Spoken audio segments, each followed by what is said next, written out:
지금 이 순간 여러분의 머릿속에는 몇 개의 생각이 지나가고 있나요? 오늘 해야 할 일, 지난주에 못한 일, 혹은 지금 이 강연이 얼마나 길까 하는 생각? 여러분은 모르겠지만 방금 몇 초 동안 여러분의 뇌에서는 아주 중요한 일이 벌어졌습니다. 주의력 어텐션이라는 것의 방향이 바뀐 것입니다. 그리고 오늘 제가 여러분께 전하고 싶은 이야기는 단 하나입니다. 주의력이 향하는 곳이 결국 여러분의 삶이 된다. 1.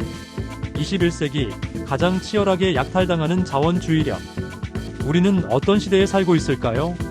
정보의 시대, AI의 시대, 속도의 시대? 아닙니다.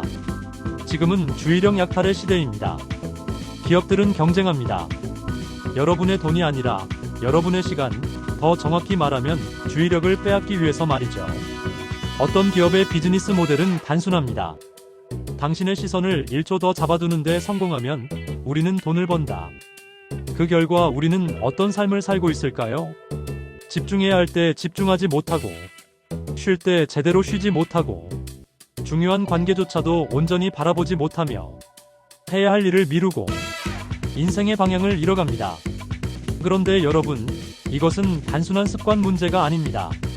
뇌 구조 자체가 변하고 있습니다. 정신과 의사들이 경고하는 주의력 붕괴 현상. 미국 캘리포니아 대학의 최신 연구에 따르면 사람들이 한 작업에 유지할 수 있는 평균 집중 시간은 2004년 2분 30초에서 2023년에는 47초로 줄었습니다. 47초. 여러분이 무언가를 시작한 지 1분이 되기 전에 이미 뇌는 다른 곳을 기웃거리고 있는 것입니다. 뇌는 원래 방해를 좋아하도록 설계되어 있지 않았습니다. 하지만 지금의 환경은 우리의 뇌와 정면으로 충돌합니다. 끊임없는 알림, 끝없이 스크롤되는 영상, 쉼없이 들어오는 정보, 선택의 과잉, 비교와 경쟁을 부추기는 알고리즘. 그러다 보니 우리의 뇌는 하나의 일을 깊게 파고드는 능력, 즉 디프 포커스 능력을 잃어가고 있습니다. 그리고 결국 주의력이 약한 사람은 강제로 반응하는 삶을 살게 됩니다. 상황의 반응, 감정의 반응, 알림의 반응, 다른 사람의 말에 반응, 환경의 반응. 하지만 주의력이 강한 사람은 설계하는 삶을 살게 됩니다.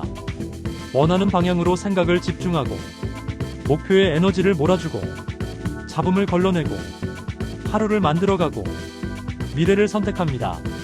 3. 명언 하나 외워. 포커스 고질, 에너지 플로즈. 토니 로빈스가 이렇게 말했습니다. 당신의 포커스가 향하는 지점에 에너지가 흐르고 그 에너지가 당신의 현실을 만든다. 이 말은 단순한 동기부여 문장이 아닙니다. 이는 신경과 소성 NEUROPLASTICITY 이라는 뇌과학 기반의 진실입니다. 우리가 반복적으로 집중하는 것, 우리가 반복적으로 생각하는 것, 우리가 반복적으로 보는 것, 우리가 반복적으로 반응하는 것, 이 모든 것이 뇌의 회로를 재배선하여 사고방식, 감정 패턴, 행동 습관을 만들어냅니다. 즉, 주의력은 단순한 능력이 아니라 인생 설계 도구입니다. 4. 한 남자의 이야기. 주의력 회복의 기적. 어느 스타트업 창업자가 있었습니다. 이 사람은 3년 동안 사업이 제자리 걸음이었습니다. 그는 말했습니다. 일을 하려고 책상 앞에 앉으면 10분 내로 다른 걸 하고 있었어요. 메일을 열고, 뉴스 보고, 카톡 답하고, SNS 보고, 하루가 뭐가 뭔지 모르고 끝나더라고요. 그러던 어느 날 그는 삶을 완전히 바꾼 질문 하나를 만납니다. 내 주의력은 지금 누구의 것이지? 그는 충격을 받았습니다. 정작 자신의 인생은 자신이 설계한 적이 없다는 사실을 깨달았기 때문입니다. 그는 결심합니다. 내 주의력을 되찾겠다. 그가 한 일은 거창한 게 아니었습니다. 일할 때 스마트폰을 다른 방에 두고 하루에 3번만 메시지를 확인하고 아침 일 시간을 주의력 훈련 시간으로 만들고 해야 할 일을 하나만 정해 그것만 했다. 놀랍게도 6개월 후 그는 회사의 매출을 2배로 늘렸습니다. 팀은 안정됐고 제품은 개선됐고 그는 삶의 만족도가 가장 높았다고 고백합니다. 그가 이렇게 말했습니다. 내 인생은 실력 부족으로 무너진 것이 아니라 주의력 부족으로 무너지고 있었습니다. 5. 인생이 바뀌지 않는 이유는 의지 부족이 아니다.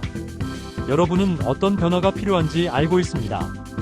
더 건강해지고 싶고, 더 집중하고 싶고, 더 성장하고 싶고, 더 의미 있는 삶을 살고 싶고, 더 나은 사람이 되고 싶고, 하지만 실행되지 않습니다. 왜일까요? 의지가 약해서가 아닙니다. 대부분의 사람들은 의지가 아니라 주의력을 잃어서 실패합니다. 의지는 순간의 힘입니다. 하지만 주의력은 방향입니다. 의지는 에너지의 양을 결정하고, 주의력은 에너지가 향하는 방향을 결정합니다. 에너지가 아무 방향으로나 흐른다면 아무런 결과도 나오지 않습니다. 그래서 주의력이 삶에서 가장 중요한 이유는 이것입니다. 주의력을 통제하게 되는 순간 인생은 반드시 변한다. 6. 우리의 인생을 무너뜨리는 주의력 도둑들. 주의력을 빼앗는 존재는 크게 5가지입니다. 스마트폰. 평균 하루 127번 화면을 켭니다. 평균 7초마다 한 번씩 주의가 끊기는 셈입니다. SNS.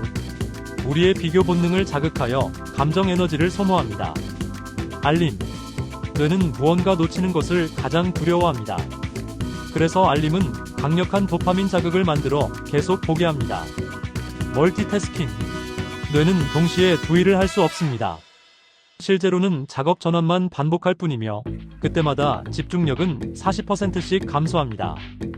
과도한 정보. 우리는 매일 7만 단어 이상의 정보를 소비합니다. 생각하는 것보다 분산되는 것에 더 많은 에너지를 쏟습니다. 7. 주의력을 회복하면 생기는 변화 7가지. 주의력을 되찾으면 어떤 일이 벌어질까요? 생산성이 높아진다. 감정이 안정된다. 창의력이 살아난다. 관계의 질이 달라진다. 목표 달성이 쉬워진다. 시간 감각이 복원된다. 무엇보다 자기 삶의 주인이 된다. 주의력은 단순한 집중력이 아닙니다. 이는 삶의 방향을 선택하는 힘입니다. 8. 주의력을 되찾는 5단계 실전 전략. STP1. 주의력을 측정하라. 오늘 하루 동안 스마트폰을 몇 번 열었는지 기록해보세요. 측정이 시작되는 순간 변화가 시작됩니다. STP2. 주의력 예산을 만들어라. 시간이 아니라 주의력 배분표를 만드세요. 오늘 가장 중요한 일 1개에 주의력 60%를 사용한다고 적는 것입니다. STP3. 주의력 차단 장치를 만들라. 스마트폰은 다른 방에. 알림 OFF. SNS는 하루 2회만. 업무 중 방해 요소 차단. STP4. 주의력 식사 시간을 가져라. 뇌도 휴식이 필요합니다. 산책, 명상, 호흡 훈련, 식사 시간에 휴대폰을 멀리하는 행동은 주의력을 회복시키는 최고의 영양소입니다. STP5. 하루 1시간 딥 포커스 리추얼. 아침 또는 밤에 1시간만 확보하세요. 이 시간은 오직 가장 중요한 한 가지 일에만 사용합니다. 9. 당신이 반드시 기억해야 할 문장 하나. 오늘 제가 여러분께 전하고 싶은 메시지는 단 하나입니다. 주의력은 삶을 바꾸는 가장 강력한 도구다. 그리고 어떤 사람의 인생이 달라지는 순간은 거대한 목표를 세운 순간이 아닙니다. 그 순간은 자신의 주의력을 되찾기로 결정한 바로 그날입니다. 여기 계신 여러분 모두가 더 이상 반응하는 삶이 아닌 스스로 설계하는 삶을 살게 되기를 진심으로 바랍니다. 여러분의 주의력은 시스템이 가져가도록 설계된 시대에 살고 있습니다. 하지만 결정을 내리는 것은 여러분입니다. 내 주의력은 앞으로 누구의 것인가? 그리고 나는 그 주의력을 어디에 사용할 것인가? 이 두 질문을 여러분의 인생의 가장 중요한 질문으로 남겨두십시오.